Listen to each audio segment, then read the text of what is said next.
პუტინ ვრუნ. პუტინი არის მატყუარა კაცი, ეს მინდა ვთქვა და გეტყვით, რასაც გულისხმობ და რატომაც ვამბობ.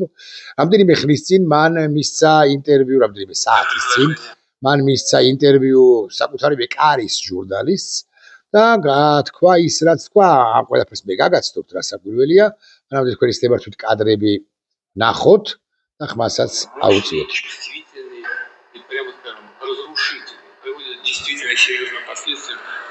პრაქტიკულად სიტყვით გითარგმნით, რაც თქვა, პუტინმა უბრალოდ ერთი რამ მაკვირვებს, სიმართლე გითხრათ. ამ კაცს არავინ ენდობა, არა, მოსკოვში, რუსეთში, მთლიანად რუსეთში რასაკვირველია ენდობიან და ვინც ის და ჯერათ კიდეც ჯერაც. ამ შლეგისა, მაგრამ სოფლიოს მასშტაბით არც არავინ არ ენდობა და ხომ გასაგებია, რომ ამ მისი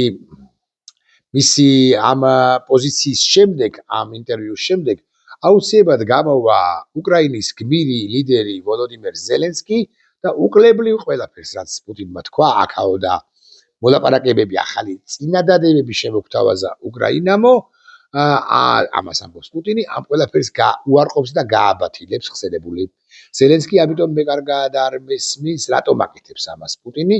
ალბათ მაინც საკუთარი აუდიტორიის, ამომრჩევლის აუდიტორიის დასაშოშმინებლად, დასაწყნარებლად. პუტინმა განაცხადა, რომ უკრაინამ რუსეთს მოლაპარაკებების ახალი წინადადებები გადასცა, ტყუილია, ვრანიოვსიოედა, ტყუილია ეს.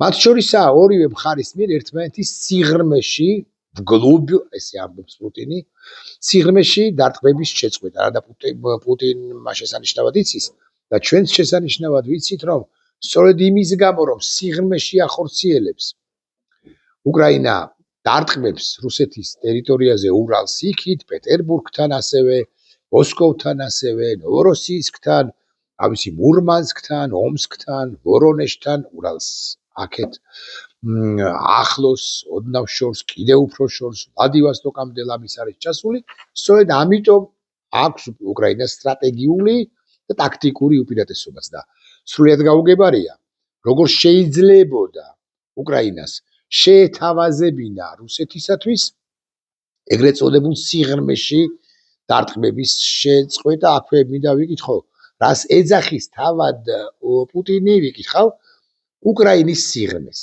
ანუ დონბასის სიღრმე არ არის, მისეული გაგებით და კიევის სიღრმეა და თქვენ გონიათ, რომ ვინმეს გონია, რომ უკრაინას თავაზობს ეგრეთ წოდებულ ბარტერს გაცვლას, რომ მე არ დავარტყავ, არ ვიცი, ომსკს, ვლადივოსტოკს, მურმანსკს, თუნდაც პეტერბურგს და მოსკოვს და შენც არ დაარტყა კიევსო, ან ესეთი სიგიჟე რომს წარმოეთქვა, რომს გაეკეთებინა ამგვარი გიჟური წინადადება უკრაინას, ვინმე ენდობა პუტინს კიევზე, ორეშნიკს მორიგჯერზე არისვრის. ის მე მახსენდება ცეცხლის შეწყვეტა სოხუმში რამდენიმეჯერ. რაც შორის მოსკოვში გაიმართა მოლაპარაკებები სხვაგან და შევარდაძეც კი, რომელიც გონიერი კაცი იყო და რუსეთის კარგი მცოდნე იყო. შევარდაძესაც კი ათოხლეს, აყლაპეს, მოატყუეს შევარდაძე. ხო, შევარდაძეს გახავდა საქართველოს მაშინ სუსტი და ნახევრად ბანდიტური საჯარისო ფორმირებები სოხუმიდან ასე მაგალითად და აფხაზები კი არა, რუსები რეალურად აგრძელებდნენ ოკუპაციას და მშვიდობიანი მოქალაქეების აწიოკებასაც და ისროდნენ, რომ ვიცოდი, აქაც იგივე მოხდება, თუ ეს მაინც და მაინც სიმართლეა. პუტინმა პაվել ზარუბინი ყოფილა ის კარის ჟურნალისტი კაცი, ინტერვიუში განაცხადა, რომ უკრაინასთან კონტაქტები ერთდროულად რამდენიმე მიმართულებით არის დამყარებული, ვრანიოვსიოედა, ტყუილია, და რომ კიევიდან ახალი წინადადებები მიიღო. პუტინის თქმით, კიევის თავაზობს ორივე მხარეს ერთმანეთის ტერიტორიის სიღრმეში დარტყმების შეწყვეტას, ამაზე ვისაუბრე და ვთქვი, რომ ეს არის სისულელე და სიგიჟე და ვოლოდიმირ ზელენსკი ადრე იქნება თუ გვიან და უფრო ადრე ვიდრე გვიან ამ ყველაფერს გააბათილებს. მისი მტკიცებით ასე წინადადება გაჩნდა, იმიტომ რომ რუსეთის არმიის საპასუხო დარტყმები გაცილებით უფრო ძლიერი, მტკივნეული და პირდაპირ ვთქვათ, დამანგრეველია და უკრაინისათვის სერიოზულ შედეგებს იწვევს. ოღონდ კადრი ხომ დაარსებობდეს ხალხო. კადრი თუნდაც რუსულ საიტებზე გავრცელებული ერთი მათი iPhone-ით გადაღებული, Samsung-ით გადაღებული კადრი, რომ საშინელად დამანგრეველ შეტევებს ახორციელებს რუსეთი უკრაინის სიღრმეში, მაგალითად, ხარკოვის ან კიევის მიმართულებით, ამ რომელ სიღრმეზე მელაპარაკება საბოლოო ჯამში, ხო? ლვოვის მიმართულებით. რა საკვირველია არ ხორციელებს განა არა, მე იმას კი არ უარყოფ, რომ რუსეთი ხანდახან შეტევაზეც არის და ფრთოსან რაკეტებს ისვრის, მაგრამ კადრების თვალსაზრისით თუ ვიბიჯელებთ, მთელი რუსეთი მისი NPZ-ები, ნავთობგადამამუშავებელი ქარხნები ცეცხლის ალშია გახვეული, ხოლო კადრები რომ რამ არის ცეცხლში გახვეული, მოხდა განა არა. დაიღუპა ხალხი განა არა, მაგრამ ცეცხლის ალშია გახვეული მთელი უკრაინა ან უკრაინის სიღრმე და დამანგრეველია, პირდაპირ ვიტყვიო, დამანგრეველიაო ეს ჩვენი შეტევებიო, ამის კადრი უბრალოდ არ არსებობს. შესაბამისად, вранье всё это, товарищи, вранье всё это. An обманывает вас ваш Владимир Владимирович Путин. Я его так-то так. კიდე მოკლედ, კიდევ ერთი პუტინის თქმით აქამდე საჯაროდ არ გახმაურებული წინადადებაა, თუმცა აძლევს себе позволяет საკუთარ თავისუფლებას, რომ საბრძოლო მოქმედებების მხოლოდ 4 ტერიტორიაზე შეზღუდვა მოხდეს. ხერსონში და ზაპოროჟიეში ვიობოთო, ანუ ვითომ უკრაინელებმა ეს უთხრეს, ასევე დონეცკის სახალხო რესპუბლიკის DNR-ის და ლუგანსკის სახალხო რესპუბლიკის LNR-ის ტერიტორიებზე, ხოლო დანარჩენ მიმართულებაზეო შევწყვიტოთ ომიო, გაუკეთებიათ ვითომ და უკრაინელებს ამგვარი წინააღმდება вранье всё это товарищи. იმიტომ რომ ნახეთ ყირიმში რა ხდება. ყირიმიდან ხალხი მორბის 2800-3000 მანქანა ამ წუთებშიც კი ესეთ დიდ საცობში, დიდ რიგ საცობში გაჭედილი ტურისტული სეზონი ჩავარდა, წყალი არ არის ყირიმში, არ არის ელექტროენერგია ხშირად, ზოგიერთი რუსი ისვენებდა იქ ამბობს რომ ნაგავში იძირებ კანალიზაციასა და ნაგავში იძირება ყირიმის ნახევარკუნძულიო და ამ დროს ახლა უკრაინელები მიმართავენ, как вы думаете, თქვენ როგორ ფიქრობთ, მიმართავენ პუტინს და რუსეთს ზოგადად რომ უიმე შევწყვიტოთ გებუდარებით ყირიმში სადაც უკრაინას უხინს ყირიმში საბრძოლო მოქმედებებიო. პუტინის შეფასებით ასეთ შემთხვევაში უკრაინის შეიარაღებულ ძალებს შეეძლებოდა ძალების გაყვანა ნიკოლაევის, დნეპროპეტროვსკის, ხარკოვისა და სუმის ოლქებიდან.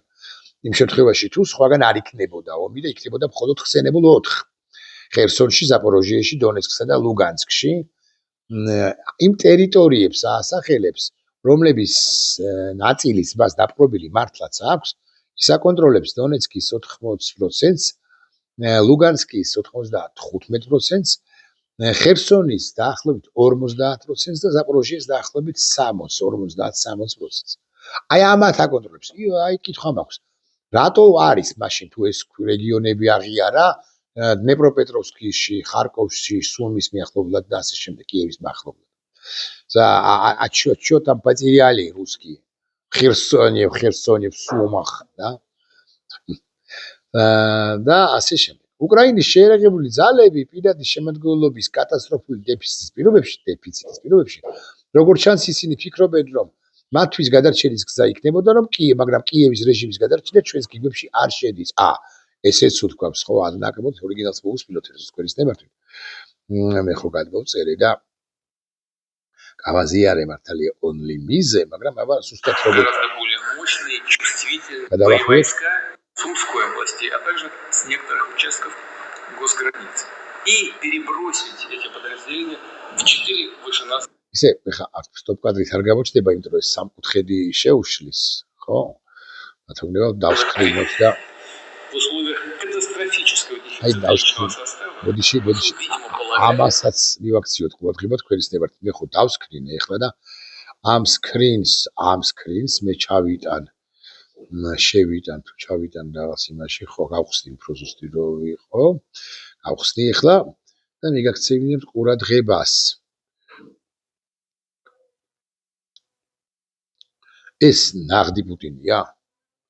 აი აქ ლოყები, სადღაც ამას წაკითხულით, როდესაც ლოყები ცოტა შესიებული აქვს, ხო, ამას აქ შესაძლოა, არ ვიცი. მაშინ არის ნაღდი დაბოტოქსებული პუტინი. და როდესაც ლოყები შესიებული არ აქვს, ამას მე მგონი აქვს, ანუ ნაღდი მგონია ეს პუტინი. ხო, როცა ცოტა ჩავარდნილი აქვს ეს ლოყები და ყვევრალები, მე მაშინ არ არის ის ნაღდი путин. რაც შეეხება ამ ბოლო წინადადებას, რომელზეც მივაგაქცევინეთ ყურადღება, удары вглубь территории Украины гораздо более мощные, чувствительные. ელში არა აქეთ. Катастрофического дефицита личного состава, ВСУ, видимо, полагая, что это могло бы быть для них спасением. Да, чисто. Но есть и новые предложения, но некоторые из них я готов назвать. ВСУ, видимо, полагая, что это могло бы быть для них спасением.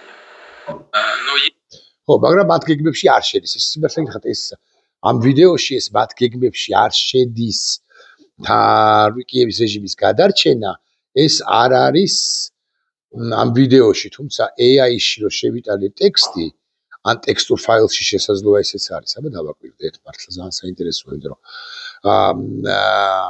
ვიდეო ნაწილში ეს არ ჩანს. კიდევ ერთხელ მინდა ხაზი გაუსვა. არა ვიდეო ნაწილში არა ვიდეო ნაწილში ტექსტურად რაც გაავრცელეს, в нашей плане входит ეს კი არის, ხო, ვიდეოში არ ჩანს, ვიდეოში მოჭრილი ალბათ შეგდებულად ვერ გეტყვით სიმართლე გითხრათ რაღა დაგიმალოთ და აფერისტონ.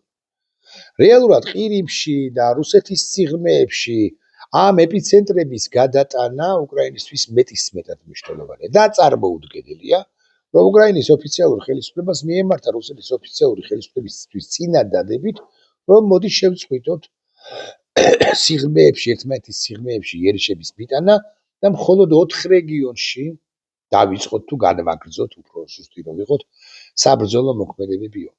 ხმელეთზე საბრძოლო მოქმედებები უკრაინისთვის ვინც ის და მართლაც არ არის მოცემულ ეტაპზე ყოველ შემთხვევაში მომგებიანი, იმიტომ რომ ამდენ საზარბაზნე ხორცს სწირავს რუსეთის ფედერაცია და მისი შლეგი ლიდერი ვლადიმერ პუტინი გამოხავს რა რუსეთის სწორედაც რომ სიღრმეებიდან საზარბაზნე ხორცად მიჩნეული ადამიანები ახალგაზრდები ან შუახნის მამაკაცები.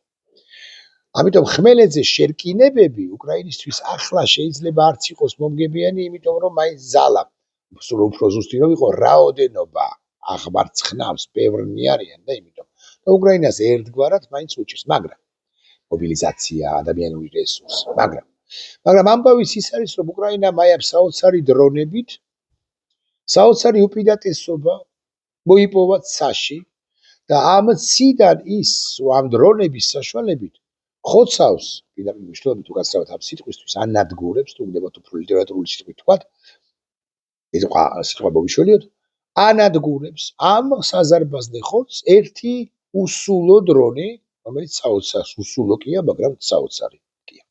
ამიტომ უკრაინა ამგვარი წინადადებით უბრალოდ ვერ მიმართავდა პუტინს და რუსეთის ხელისუფლებას. ეს რომ ვიცოდეთ მაინც. რატო ვაკეთებს პუტინი ამას? მით უფრო იმის გათვალისწინებით, რომ ზელენსკი უპასუხებს და ზელენსკის უფრო დაეჯერება ვიდრე მას, ვერ გეტყვით. რა ოფოფები აქვს პუტინს ტვინში? ვერ გეტყვით, იმას კი გეტყვით, ერთიც ან რამდენიმე წუთი გავჩერდეთ ეთერში, თუ არ გავჩერდეთ. იმას კი გეტყვით, რომ აი გავხსნათ ნებისმიერი სააგენტო, მაგალითად სააგენტო მთავარი. უბრალოდ ჩაგიკითხავთ, მას ჩაუწიოთ, რემანთ. უბრალოდ პესკოვს თავი დავანებოთ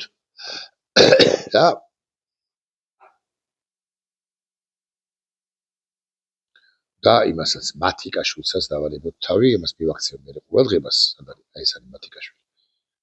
ხო?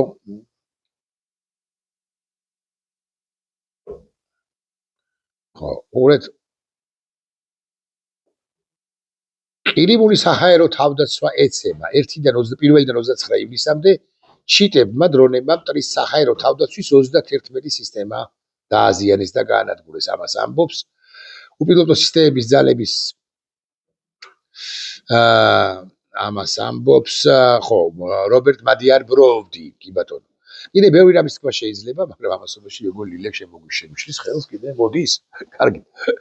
სანამ მოსულა. წავედით. მამიკო გაკოცა. პუტინი როგორი კაცია? ბოროტი? არა. აბა? უზდელი.